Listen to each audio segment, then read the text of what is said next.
Right, we are still waiting for people to join. Good morning, good afternoon, everybody who's joining. Um, Thank you for joining us today. Good morning, everyone. Good afternoon.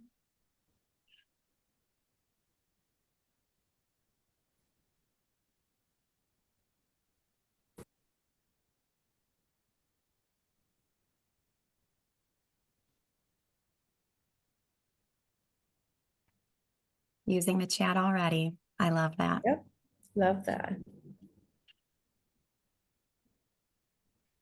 But while we wait for like another minute to let other folks join, let us know what you're looking forward to the most in this webinar.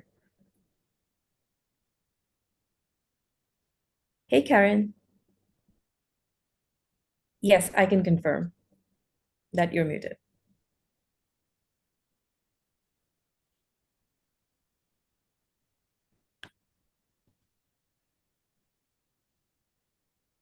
Awesome. I think we have a number of people who have joined. Let's get started. Hi, everyone. Good morning, good afternoon. I'm Fatima, VP of Marketing at LCvista. Very excited to welcome you to our Ask Me Anything with NASBA. It's our first ever webinar with NASBA, and we are here to answer all your audit-related questions. So let's get started. Before we begin, just housekeeping. Please either scan this code or navigate to this link on your screen. We're doing social Q&A and polls since this is Ask Me Anything, and we're going to answer your question. So please go into Conferences.io, submit your questions, upvote any questions that you would like to hear answers for. And then, let's get started. A little overview of the agenda. We'll do introductions for the speakers, and then go over things you may not know about the audit process, as well as how LCvista helps facilitate an audit as a NASBA sponsor. We'll spend like 15 to 20 minutes on that, and feel free to keep submitting your questions in Conferences.io and we can address them as we go, but we will spend most of our time today on Q&A. And now I will hand it over to Lindsay. Thanks. Hi, everybody. I'm Lindsay Lane. I am the compliance auditor at NASBA with the National Registry. I have been so for about 5.5, almost 6 years now. I've been with NASBA for 16 years, most of that in the registry. I started as an account manager and then moved over to the compliance auditor job. And so I am excited to do this. I tell everybody I would rather answer questions than have to write audits with bad notes in them. Hey everyone, I'm John Pytel. I was the CEO of Conferences.io, which is now part of LCvista. And the idea for this webinar kind of came from just so many of our customers, of course, have a lot of questions about the audit process and particularly how that relates to like the attendance tracking. And while we were able to answer a lot of those, we kind of realized, there's some things that we actually don't know. So we figured this would be a really useful resource just to kind of give everyone a chance to get the questions straight from the source in Lindsay, but also participating in the sense of being able to add some context around attendance tracking and how Conferences.io and LCvista can help you really make the audit process pretty simple if you're ever there. Hi, everyone. I'm Danielle Turner, and I'm a senior compliance specialist at LCvista. So I'm responsible for the compliance code changes in our system. I help research rules and answer some customer compliance questions. I help write the monthly LCvista newsletter that we just started recently, and then I get to help lead the compliance advisory group meetings where we get some really valuable feedback from some of our wonderful customers. And then in addition to my role at LCvista, I actually also work part-time at a top US firm. So I am a customer of LCvista myself, something that I really treasure. And prior to that, I worked at a large firm for 5 years as a CPE compliance manager. So I've got to say, it's such a treat to have you join us today, Lindsay. I'm really excited to get to host this webinar with you. Thank you so much for your time. If you don't mind, I'd love to start by having you give us an overview of common findings from when you conduct these NASBA sponsor audits. Am I right in thinking that those going through an audit should anticipate that there will be some findings or recommendations from NASBA? Absolutely. There's definitely going to be some findings, and it's not necessarily a bad thing. It's just a reminder, hey, you know, this is part of the standards, and you may have been doing it for 6 or 7 years and something slips off the radar. Not a big deal. Findings are not an absolute fail of an audit. So yeah, there's definitely some commons that we see. Most are around attendance monitoring. That's the documentation for attendance monitoring. That's definitely one that we run into a lot. Also promotional materials, there's a lot of requirements for promotional materials. So sometimes one of those gets missed or left off. Maybe it's not something that's in your course, and instead of stating that it's not in your course, it's just left off. And those are minor findings in an audit for sure. The main requirements that we see left off of promotional materials are the program knowledge level. And so those are letting the attendees know if this is a basic course, if it's an advanced course, what they should expect out of the course. And then that also kind of filters into the prerequisites for a course. Because any course that's not a basic course or an overview course should have some sort of prerequisite, whether it's a previous course you took, some work experience, some education. So those two we find a lot. If one's left off, the other might be left off. If there are no prerequisites, the program knowledge level may get left off. That's the main probably findings on the promotional materials. The evaluation forms are also one that we take a look at in the audits. There's 5 questions that we have in the standards that we do look for on evaluations.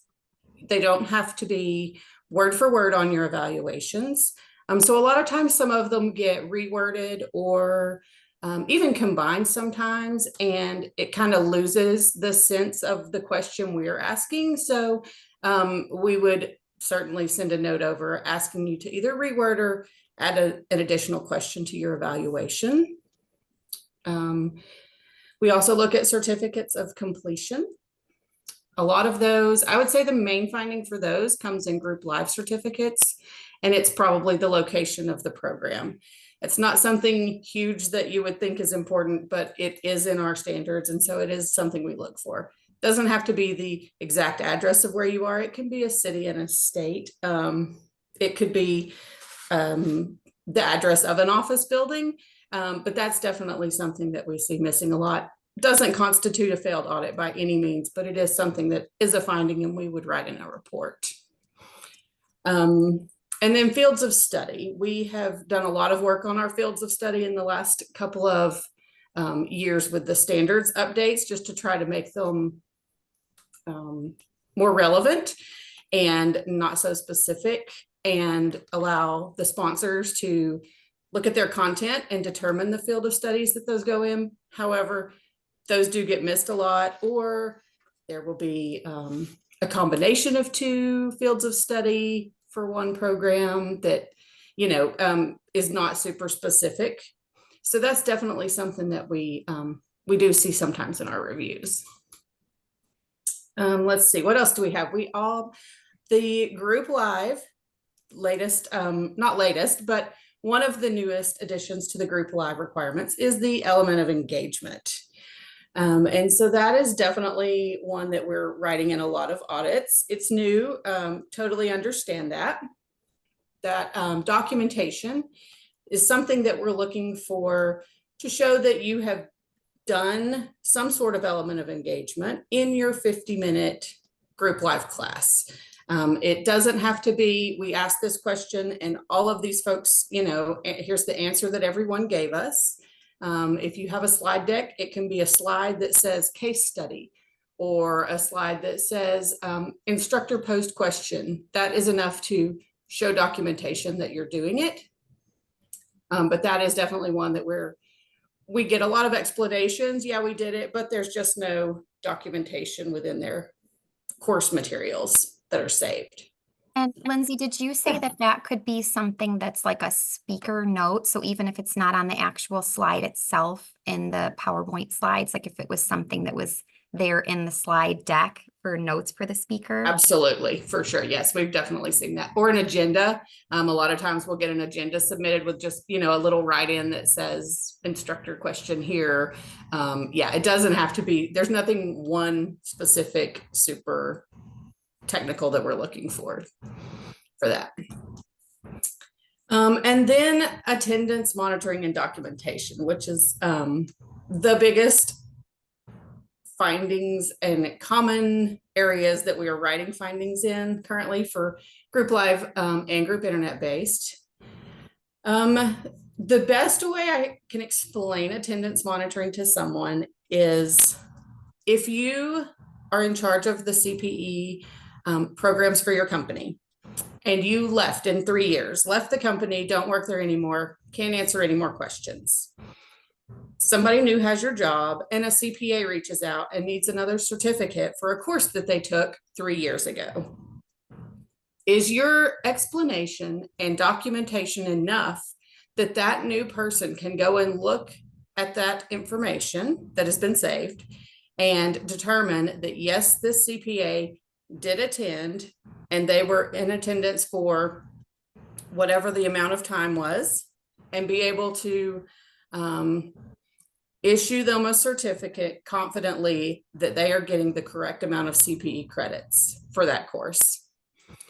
So basically, if you can just kind of step out and think, you know, it's something you do every day, then you get into a habit of shortcuts and different things. But if you can kind of step back and think, if somebody else had to do this and look at what I was writing down and documenting, would they be able to make, you know, the same references that I am from this material? So that is definitely, that's helpful sometimes to sponsors to hear that. Just, you know, I'm not looking at it, somebody else has to. Can we make sense of what you're doing? There does need to be sponsor documented attendance. We don't allow for CPAs to self-report their attendance. You can do self-reporting in addition to something that the sponsor is monitoring. Sometimes that will work. But self-reporting alone is not allowed. And then the written attendance policy, obviously that needs to be detailed enough that we can understand what your actual policy is, and then it will line up to your documentation. Lindsay, I look at the list, I listen to you talk about it, and I just am thinking about the level of detail that you have to go into as an auditor. It's a lot. Yeah. Yes. Yeah, I'm so impressed. Honestly, it also just makes me think about how much work it is for, you know, our sponsors as well, how Yes. much they need to keep track of and the level of detail that they need to go into for individuals on their side. It's a lot. So hopefully LCvista can help make everyone's lives easier with that. I had hoped to also just call out a clarification. This is something that NASBA had previously shared separately, but made its way into the 2024 revised standards. That's that sponsors should select to use either 0.2 or 0.5 credit increments for a session. So there shouldn't be both 0.2 and 0.5 rounding used within the same program. It should be just one or the other when you're calculating credits for a program. So wanted to call that out. And then another piece here relates to the qualified assessment for self-study programs. My understanding is that the qualified assessment should directly tie back to a program's learning objectives. And what I mean is that if learning objective states that participants should be able to calculate something, then the qualified assessment should have them actually calculating that thing. Or if the learning objective says that participants will be able to categorize something, the qualified assessment should have them categorize that thing. Am I understanding that correctly, Lindsay? Yes, you are. Yeah.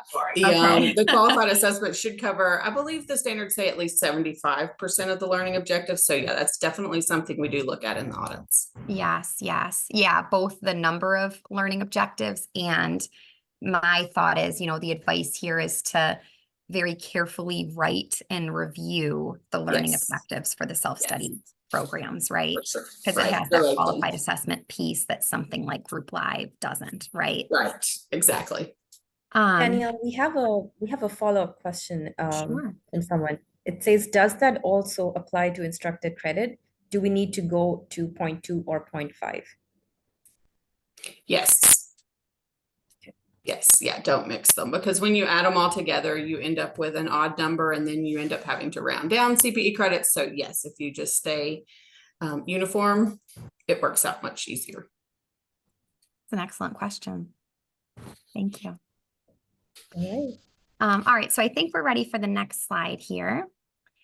So we have the list of documentation required by NASBA for each delivery method being audited. You probably know this list by heart, don't you, Lindsay? I do, sadly. Oh, you can say it in your sleep. Yes. So my hope for this is that we can just show the folks joining us here how LCvista can help make gathering this information as simple as possible. John, do you mind walking us through the attendance monitoring piece? Sure. Yep. Thank you. So with Conferences.io, I'm sure many of you are familiar, but Conferences.io, no matter how you use it, because there are a couple of different ways that you can track attendance through it, but basically it's going to make sure that you have all of that NASBA compliant documentation that Lindsay mentioned, can be pretty detailed at times. But as far as the attendance monitoring goes, it will give you, the exact check-in and check-out times of each attendee, how long they were there. This will remain in Conferences.io. If you're also using LCvista, that data will be passed over to LCvista, so it's stored there. But it'll be stored in Conferences.io. You can export it to a Excel file and have that saved separately as well. So like in the case of an audit, or if we ever needed to go back and reference, that data is all there, compiled specifically in a way designed for CPE and NASBA. If you hit the next slide, or the transition, I also wanted to point out, so you can even go as far as viewing like the full history of someone's check-ins and outs. So if it's a longer program where maybe you're having them check out for breaks, or maybe someone just needs to leave and take a phone call, and they check out and come back, you can go into that level of detail per attendee to see exactly when they were there or not. So for some of the more like complicated programs where maybe there's a lot of breaks or check-ins and outs, if you need to figure out exactly what portion someone left, and we make that really easy. While we're on this screen, I also wanted to point out, I'm kind of jumping ahead, but I saw a question in the Q&A come through around like what happens if there's just like a technology fail, or someone forgets to I know we're not talking about polls or code words yet, but I'm just using this as because there's a clear view of the button that I'm talking about. But like if someone forgets to do a code word or something, but basically if you need to make you need to give someone like an exception, right, for whatever reason, that that they actually earned the credit, but they forgot to do something, their phone died, whatever it was. If you see under that credits column, kind of at the bottom where it says adjust credits and note, that's actually a place where you can go in and append like an admin note, basically explaining like, hey, the data is not going to add up because they forgot to check out or checked in or something, and the time's not there, but we're giving them credit because of X, Y, and Z, right? So even those little like nuances that would come up in an audit where maybe they'd see, hey, this person was getting credit, but it shows that they were only there for 42 minutes or something. Boom, you got the explanation right there. If you go to the next slide, as far as that element of engagement, Lindsay mentioned like this is a pretty easy one to be able to comply with, right? Like there's a lot of different ways you can do it, just a verbal case study, even just, a instructor posed like discussion question. So there's a lot of different ways that you can do this, but also, as she mentioned, that's one that often comes up on these audits is like there's no like documentation of it. So I just wanted to point out like Conferences.io gives you a couple of really easy ways to do this too. You can do, just a polling question that would satisfy it. Even just using the Q&A feature, would satisfy it. And like Lindsay mentioned, I mean, it's the documentation is as simple as you could just put a slide at the end that says Q&A or, whatever, but Conferences.io would give you all that data and, reporting if you needed it to. So if you need to prove, yeah, we did Q&A, boom, you can show them, the questions that came in. If it was a polling question, that's all documented. And again, this is all in Conferences.io. You can also access it from like LCvista too. But the other thing I wanted to point out that is maybe there's some confusion on, or I've heard some confusion on, when it comes to this element of engagement. For example, let's say you're doing a poll question.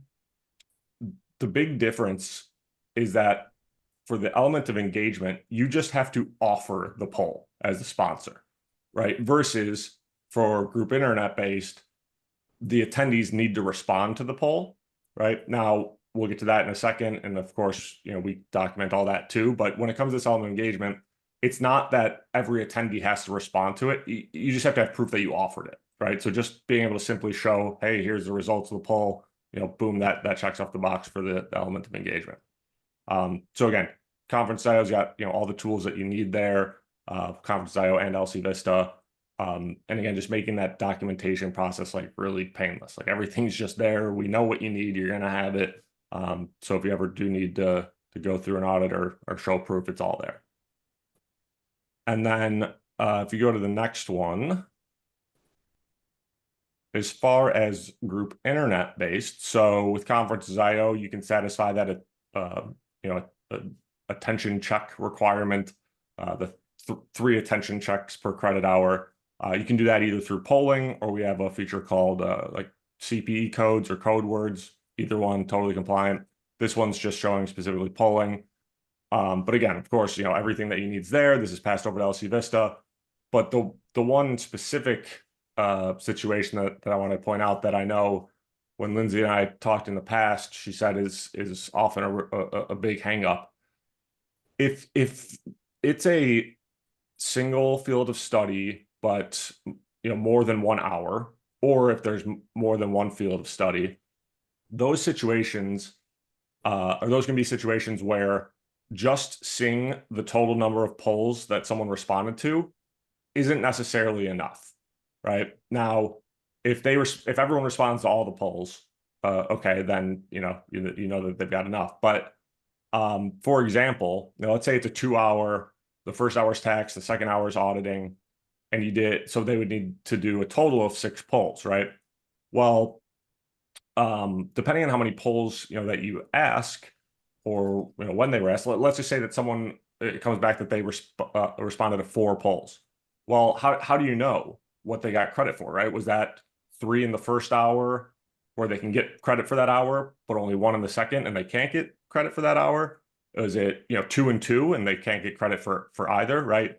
So there are those situations where just having the total number of polls responded to isn't quite enough for NASBA, or even for you to be able to know how to appropriately issue credit.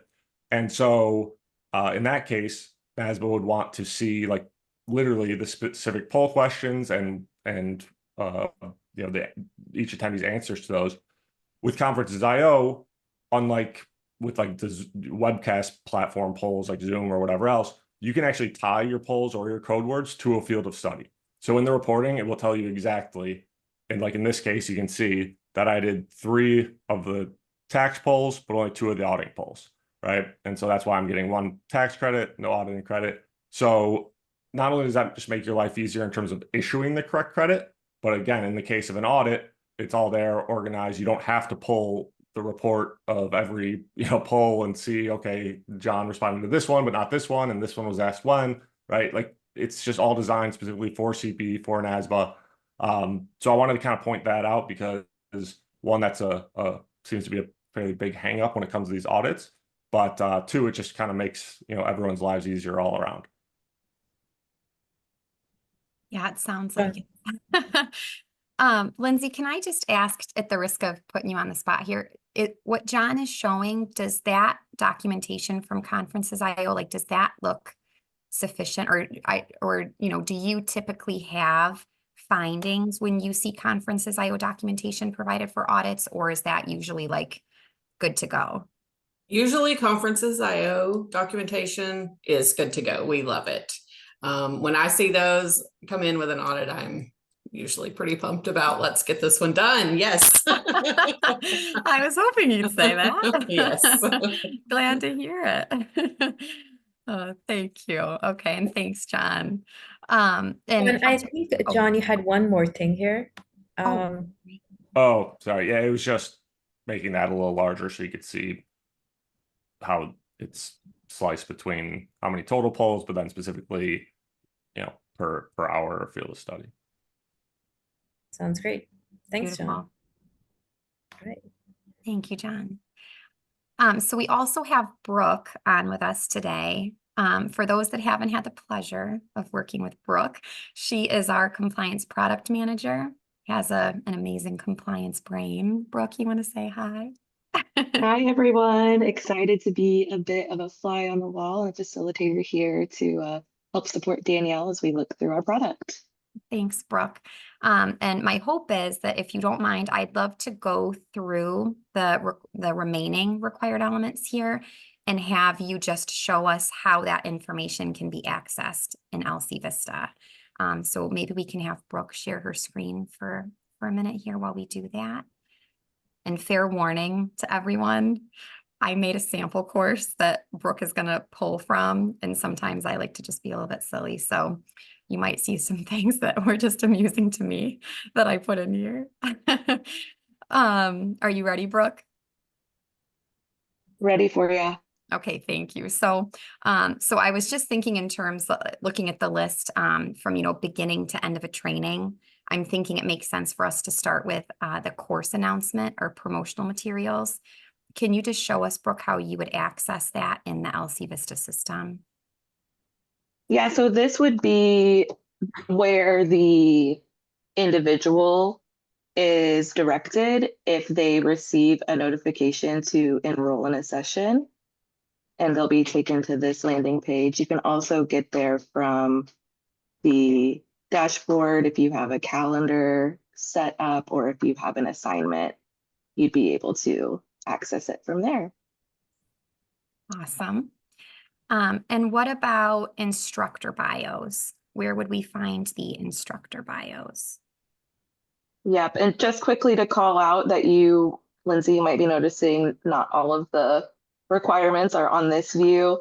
And that's because where you're actually going to enroll is here at the session level. So then you'll find the delivery method. And then here you can preview the instructor bios. And those are available for the end user to see. But also, as an admin, when you're managing your program, you're able to associate those technical content reviewers, and you can add and edit their bios here, and you're able to report on that information. And the same is true at the session level for your instructors and developers. Wonderful. And then John covered the attendance monitoring piece so that, we could help determine who should get credit for a course and how much credit they should get. Can you show us how we would access the certificate of completion? Yep. So if you're putting together, if you need to collect everyone's certificates, you could do an export. Or here in Managed Attendees, you're able to view directly for each individual, and that will take you to the template that you've chosen, and that template will be pre-populated with the credits and fields of study that were awarded specifically to you. Wonderful. And then I think the last thing is the evaluation form or the evaluation summary. Yep, same thing here. As a participant, you would receive an email notification that you've got an evaluation for training you attended. And this is a sample evaluation of what that user would see when they came to fill it out. And you'll see these required NASBA questions here. And in addition to the end user view where they're actually filling it out, here in the report section, you're able to pull lots of different reports on evaluation responses. So you get that per instructor. You can see kind of an aggregate data overview, or you can get really granular and get individual responses to each question, depending on what you're looking for. Wonderful. Thank you, Brooke. I'm just like sitting here thinking, look at how easy it is, right? Like it took you how many minutes to show us how to just access all that data in LCvista. So I think that's just so nice to see. It's a breeze, and even better when you can compile it all into one report and just export that. And you've got your learning levels, your credits, all that good stuff. Oh yeah, amazing. Yeah, to me, I just sit there and think, oh yeah, like if this was available when I was doing sponsorships and when I went through this, it just sounds so lovely. And we do know that there could be additional items for specific delivery methods. Fatima, we can go back to the PowerPoint slide, I think. Thank you, Brooke. You know, LCvista has a course authoring tool, for example. And so, you know, that might be somewhere where sponsors are going to reference to provide, you know, review questions with the unique feedback. If you're audited for a self-study program, or, you know, if you had a blended learning program you were being audited for, maybe you're going through and pulling pre-work and post-work that's housed in LCvista. But, you know, again, that stuff is available in our system. But for the purposes of today, we just went through what you would need for any session, right? Whatever the delivery method. Fatima, are there any questions on anything that we covered so far that we should address? Well, we are opening up for Q&A now, so I will go ahead and read those out to you. But before I do that, just a quick note here. We have a poll. John, would you like to share that with the group, and then we'll get started with the Q&A? Sure. Do you want to like take a minute to let everyone respond to it, or just want to have it kind of open and people can respond? Yeah, let's have it open, both the poll and then the questions, and we can get started with Q&A. Okay, yeah. So if you're on Conferences.io, at the top, you should now see a couple of polls that are available. So we just kind of unlock those so you can respond to them on at your leisure, I guess. And then if we have time, we can kind of look at some of the answers, but one of them will be really quick. One of them takes a little more thought. So feel free to respond to those as you see fit. Perfect. Thank you, John. All right, let's get started with social Q&A. So the most highly voted question is, what documentation is being looked at for total timing of a session? Is a polling platform timing report sufficient? I'm assuming this is related to group internet based, since it's asking about a polling platform timing report. So we look at the documentation that is on the polling report. We look at the amount of CPE credits that you have listed will be available for the course, and just ensure that those are matching up. And, you know, if you're offering a course for 3 CPE credits, obviously that's looking to be 150 minutes of learning. Is that also what the polling platform report is showing? Thank you. Next question. Can you go over instruction credit if we have 3 instructors and the class is only 1 hour? Instructor credit gets a little tricky. Each of the instructors can receive, if they're staying in the course for the entire time it's being presented, can receive up to 2.5 times the amount of CPE credit available to participants. However, that does need to be based on their preparation time for the course. So if somebody is preparing 1 hour for a 1 hour course, then they could be eligible as an instructor for up to 2 CPE credits for that course. That's something that is going to have to be determined between the sponsor and their instructor, how much preparation time they're actually putting in, but the standards do allow for up to 2.5 times the CPE credit. And I'm wondering, Lindsay, if they're saying that, I'm guessing that the question is getting at, let's say there's a 1 hour session and maybe you have 3 instructors and each of them only presents for 20 minutes of it. What would you expect for something like that, just in case folks are curious? So I mean, if those instructors are hanging around for the whole session, then they would be eligible for the instructor credit. If they're coming in and saying they're 20 minutes and then, they're bolting out to whatever they have to do next, then I would say that they would most likely not be eligible for the CPE credits. Also, the final determination on CPE credits is going to come down to the state boards. So you can also reach out to the state board where that CPA is licensed and ask if they have any suggestions or rules around that. Okay, next question. It's a bit long. So what does NASBA want to see documented for the 2-way video participation in a group live program? For example, what does NASBA want to review during a desk audit?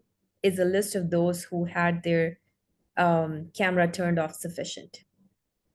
So this one, I'm hoping maybe I can answer and get back with you on this one, because we have just implemented this. We have not actually started auditing any of these courses. So it would be amazing if these questions that I can't answer on the spot right now, if maybe I can get an answer and send it to you, and then maybe you can send those out to all the attendees. I hate to do it. It's just not something that we've had a chance yet to really kind of dig through, because we haven't seen any yet. So I don't want to say one thing and then audits start rolling in and us be looking for something completely different. I appreciate the guarantee. Next question. What is the timeline for finding out if you've passed a sponsor audit? We submitted our stuff on 4/12 and haven't heard back. Yeah, so unfortunately, audit results do take quite a while to get back.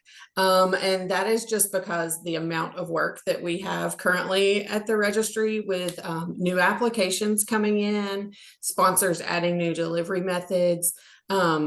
The account managers are who do the first level audit review for your audits.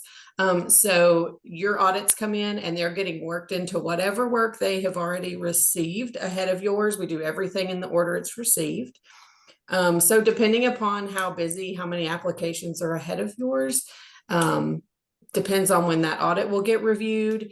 And then also audit reviews, after an account manager looks at them, they come through me for review. And then they also go for a final look from the associate director of the registry for review. So there's lots of steps. And unfortunately, they do sometimes get hung up for other things that are in line ahead of them. So it can be a couple of months, unfortunately, before you hear back from us. We're working to get that, shorter, because we know we're asking for things and you guys want our responses. Feel free to reach out to your account manager or to me if it's been a long time, but definitely expect probably a few months for those responses. Not easy waiting to get I know. Next question. Can you talk to us about technical reviewers? How will this show up on the yearly renewal? So the renewal is simply a self-certification renewal form. So there's not any documentation that we ask for at a renewal other than your program list. and your a copy of a certificate that you've issued. So there would just be a self-certification that yes, you are having your courses reviewed as required by the standards, that is answered during the renewal every year. I think this is a follow-up question to this, Lindsay. How does not having a response to your audit affect your renewal? I think it's a follow-up to the previous one. Okay, yeah, it does not. There's not any effect on it. Obviously, that's our fault that we are still waiting on it. So your renewal should still be sent out to you at the same time that it always is, and you can just renew just like you have nothing outstanding with us at the point. Next question. If there are 0 responses to your evaluation for a session, is the objective still achieved by offering the evaluation? Yes, absolutely. Evaluations are definitely voluntary. We don't require that they respond, just require that you offer them. Sounds great. Regarding CPE credits, are we able to mix code words and polling questions with the recipients getting full credit? Yeah, you can absolutely mix whatever type of attendance monitoring mechanisms you want to use, as long as the responses to those are somehow being noted throughout the course. Like there needs to be a time, you know, if you're going to use code words, there would need to be a way for you to know that, yes, they got the code word, you know, were there more than one used? Was it used as the third poll? But yeah, you can definitely mix and match your attendance mechanisms. Just to add to that, though, just like from our perspective, if you're using Conferences.io, you can, so like Lindsay said, you can definitely, you know, do it. We kind of recommend like not going that route just because it just opens up for a little more confusion among the attendees, right? Like they're getting used to, okay, I need to do the polls, and all of a sudden they got to do a code word, and right. So I mean, it's not rocket science, but just we haven't found, unless there's a really good reason, you know, for it, which we haven't really found, like just stick with one and it'll just cut down on, you know, potential user error or someone saying afterwards, well, I responded to all the polls, you know, I didn't know about the code words, right? Like just kind of opens it up more. But yeah, technically you certainly can. More of a best practice. Yeah. Yes. Thanks, John. Next question. What are our options if technology fails or there was an error in getting code words set up and people are not able to input them? So this would definitely be a spot where you would want to keep some administration notes. We definitely understand that life happens, things happen. Not everything is going to run perfectly every single time. Just document. That's all I can say. Just document what happened. You know, if the attendees were present, did any of them drop off? Just the best that you can do, document. We understand that things are going to happen. And if you're comfortable using your sponsor ID to issue CPE credits for those attendees, then that's something that we would leave up to you to make the decision of.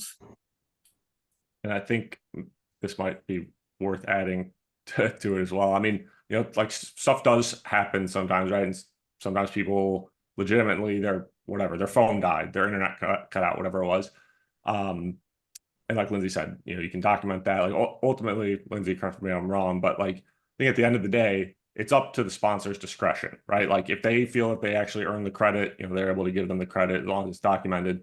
But obviously there's, you know, they don't want to see that on every program they look at, right? Like you can only make so many excuses. But what I also wanted to add was that, you know, we've heard time and time again from, well, I maybe shouldn't put it that way, but we've heard multiple instances from customers saying that they had these kind of like, you know, common offenders where it'd be, you know, whatever happened, my phone died, it wasn't working for me, it didn't show up, you know, and they gave him the benefit of the doubt, but then when they finally kind of slapped the wrist and said, sorry, like, you know, the rules are the rules, right? You got to remember to check out, or you got to do the polls. You know, as soon as they kind of slapped their wrist, then all of a sudden they never had issues moving forward.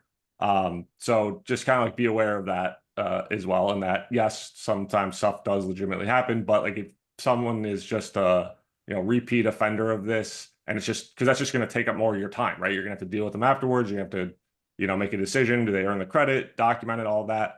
So I just kind of want to share that little tidbit that like we have heard from multiple customers that once you say, well, sorry, then you can't get the credit, suddenly a lot of those repeat offenders seem to no longer have technology issues. And on the flip side of that, John, I can't help but just think there's also probably a level that NASBA looks at where it's like, are you doing what you can as a sponsor to put the right checks in place? If somebody is that desperate to cheat the system or something, right? Like you have what you can in place within like reasonable expectations as a sponsor. And that's probably really what you're looking for, right, Lindsay? Yes, absolutely. Yeah. Lindsay, the next question is, can you use 2 fields of study for a 50-minute program? So we don't have a standard that says you cannot, but we definitely recommend that you do not. Not a lot, but there are some state boards who will not accept a CPE certificate that have one CPE credit split into 2 fields of study. So it is definitely a recommendation that if it's just one CPE credit program, just put it in the field of study that is the bulk of the content. Lindsay, that one's actually interesting to me because I thought it was that you're not allowed to award partial credit until the first full credit's been earned. So Correct. Wouldn't that kind of be the specific rule that says you couldn't do that? Because wouldn't like 0.5 be partial? It would, but if your certificate is just saying one CPE credit, then they're actually getting a whole credit, but then the field of study breakdown is showing the partial credit. So that one is definitely one that would come down to like the state board.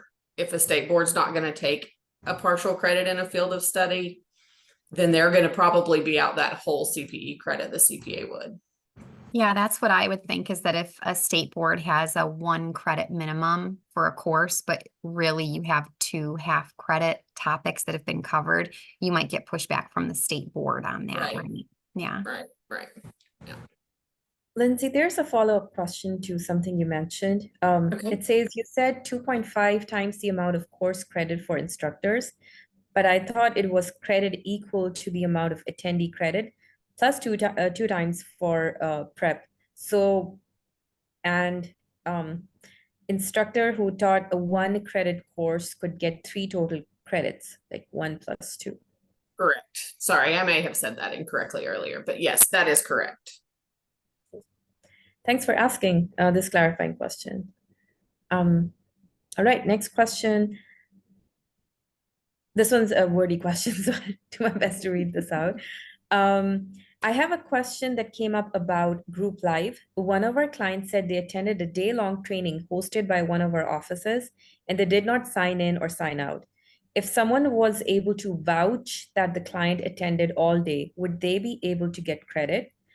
From what I understand, they wouldn't be able to, but I wanted to verify with a NASBA expert. If they're able to vouch, what would that look like from a NASBA standard point?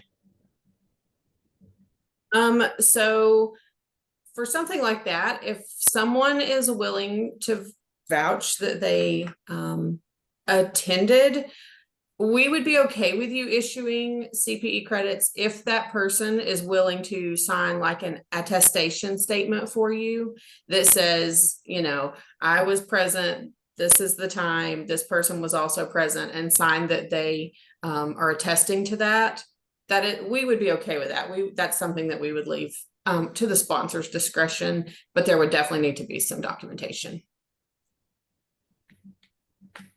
Does the admin bulk checkout in Conferences IO count as a legitimate checkout? I guess, John, that's for you. Well, maybe it's for both of us, but just to clarify, Lindsay, if you're not aware, so Conferences IO does have the ability where afterwards the admin can do like a bulk checkout, and it will slap the end time of the session as the checkout timestamp for everyone. And so, like, for example, where that's used is like one of the options we have is what we call our kiosk mode. So think of just like a digital sign-in sheet, right? Everyone's not doing it from their own device. Like there's one device that they go up to check in, or a staff person can, have a tablet and check people in. But the idea was that rather than, make everyone line back up at the end and check out one by one, they kind of set the policy as everyone's got to check in. If you leave early, you got to check out. But then at the end, rather than make them all line up one by one, they'll do the bulk checkout. Yes, yeah, and that's totally sufficient. Okay. I guess this one's for me. Can someone compile these Q&As into a document and send to the attendees? I will do my best. Definitely, we're going to share the slides, the recording, and a list of questions. The next question is, do you foresee any future changes to the process to develop learning and content understanding? I don't know of any currently that are going on, but I'm definitely not the end all be all at NASBA. So there's nothing that's on my radar in the super near future. The audits, not the audits, the standards are reviewed every 2 years. So, I mean, there's always changes that can come with those. But I have not heard word of anything that's coming down. Got it. Okay.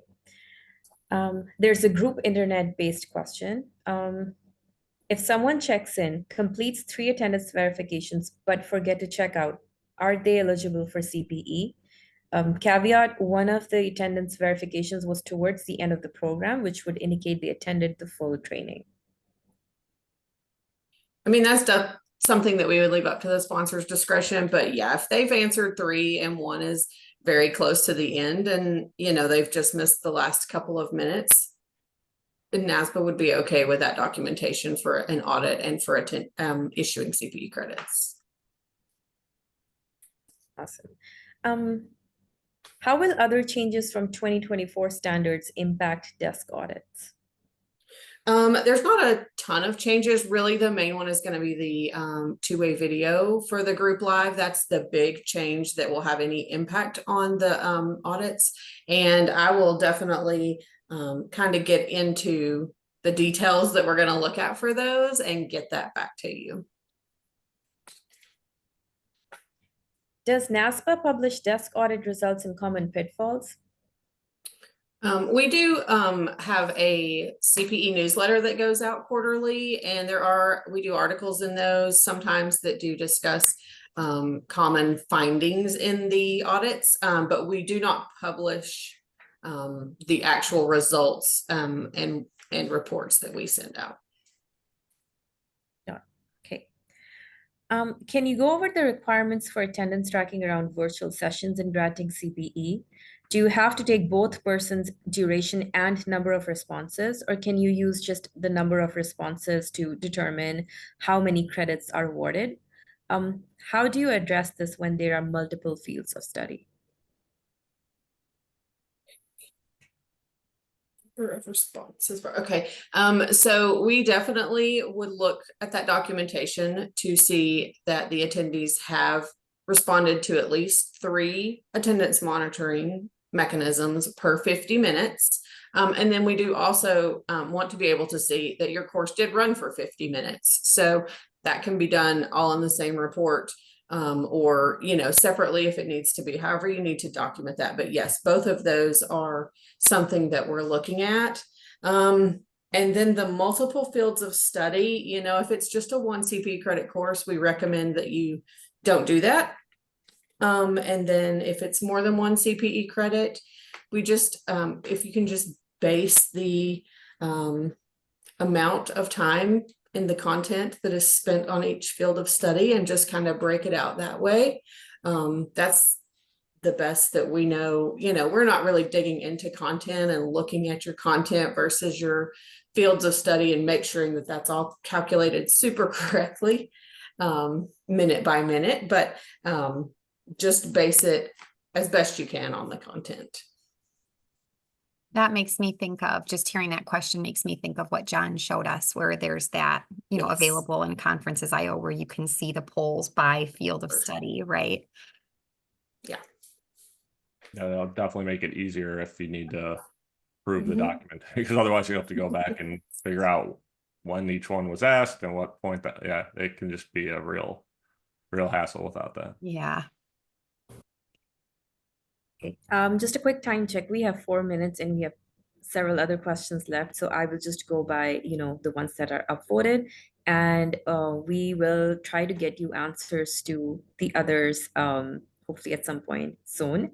So don't worry if the question wasn't answered today. We'll try to get you an answer soon.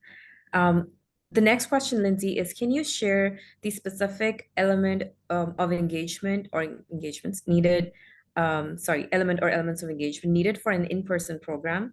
Would an attendance sheet and a Q&A session at the end of the program fulfill the requirement? Okay, so element of engagement for group live, that is separate from your attendance monitoring process. It is just to ensure that your attendees are still engaged in the content. And so the standards require that there is one element of engagement during each 50 minutes or each CPE credit of learning for group live programs. They can be a multitude of different things: a Q&A, an instructor post question, a case study, a small group breakout. Those can be documented in your program materials, on an agenda, in instructor notes, many different ways. Do polling questions have to be associated with the learning objectives or content, or are generic polls, where do you live, etc., count? Yeah, so this is also something that differs between element of engagement and the polling questions. Element of engagement for group live, we do, those should be content related, because you're ensuring that your attendees that are live in person are still actually with you in the content. However, polling questions that are used for attendance monitoring in group internet based, those do not have to be content related. Right, just let's quickly get through a couple of these in the next 2 minutes. If I have a 5-hour training with 5 instructors and each instructor presents for 1 hour, can they claim 4 participant credits? That's some interesting math there. Hour training with 5 instructors. So this is one that we would probably punch you over to your state board or the state board for that instructor, wherever they are licensed. They can earn, the rule in the standard is that they can earn that instructor credit time based on the actual amount of time they spend preparing for the program. But if it's going to turn out to be a lot of CPE credits, if it's a big amount, you may just want to check with their state board and make sure that that is something that would be acceptable for their CPE requirements. If I may too, I saw that the poll for folks that had survived NASBA audit.